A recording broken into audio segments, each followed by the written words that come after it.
For many of us, one of the most frustrating things about backpacking is getting ready to go. So let's look at 2 tips that I do that once you put these in place will make this process much easier. The first tip I would give you is make a list of the gear that you need to take. I've been using a different form of list for a very long time. I've kind of settled on this one and have been using it very consistently now for a while.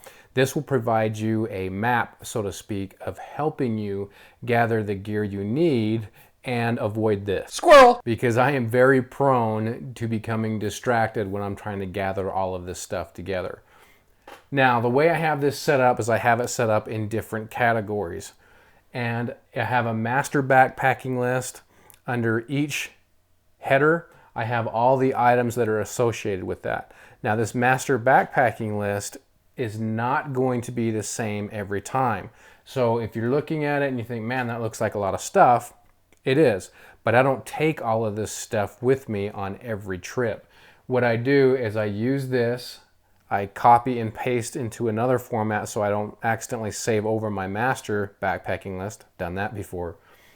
And I go through and delete the items that I don't need to take and tailor it to whatever trip I'm going on. Be it a short trip, be it a longer trip.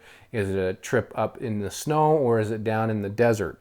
And honestly, that can happen from literally one weekend to the next. I can be in desert and I can be in snow conditions. It might take you a little bit to develop this list, but once you get it developed, it's really nice and easy to go in and edit.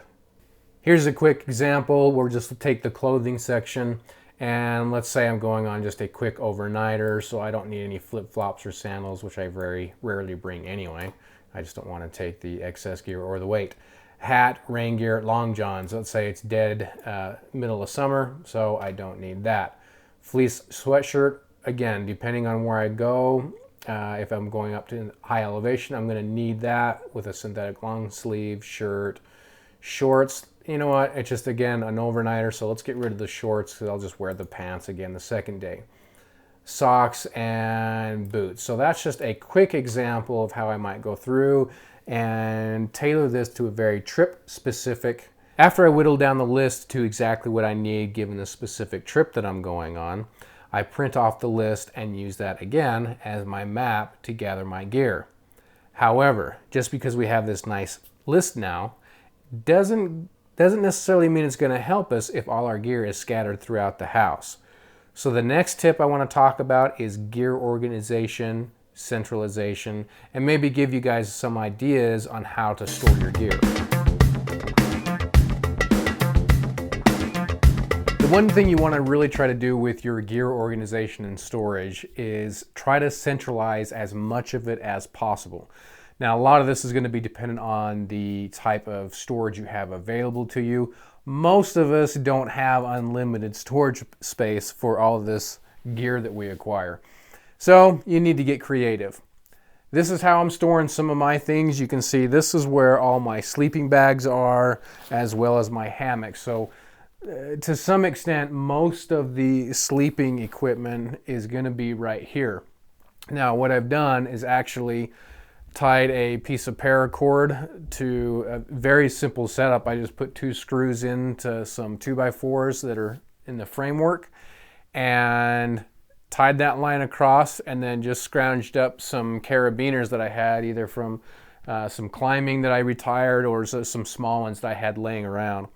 And that's what I use to store this. 1, it keeps them up and out of the way, but 2, it stores these so I don't lose a lot of the loft. Then of course on this side you can see I've got the backpacks. Same kind of concept. All I did was put some drywall screws into the framework and use those to hang the bags here. You can see I've got my main backpacking bags, and then in the middle here I've got my ribs pack, which we went over earlier with the backpacking list. That's where I store a lot of things, so this is kind of a grab and go type of bag as it relates to getting ready for backpacking. So that makes it a lot quicker. Now let's go over here and take a look at the shelving and see what that looks like. So over here, I have a very inexpensive storage method. These are just some shelves that I purchased at a hardware store. Very cheap stuff. Actually, I've had this stuff laying around. But what I've got are all my tarps in one area, so that way if I'm looking for a tarp, I know exactly where it is. I've got some Ziploc bags. I always use those when I go backpacking. Again, so I'm trying to centralize all that stuff. This is a bunch of maps, for example. So depending on the area, I'll come down here, grab the map pertaining to the area. Here are some fuel canisters. And what this does too is it offers some visibility so that I can tell how many fuel canisters I have left. If I'm getting low, I need to go pick up more, so I'm not trying to do it on the day that I'm leaving for packing.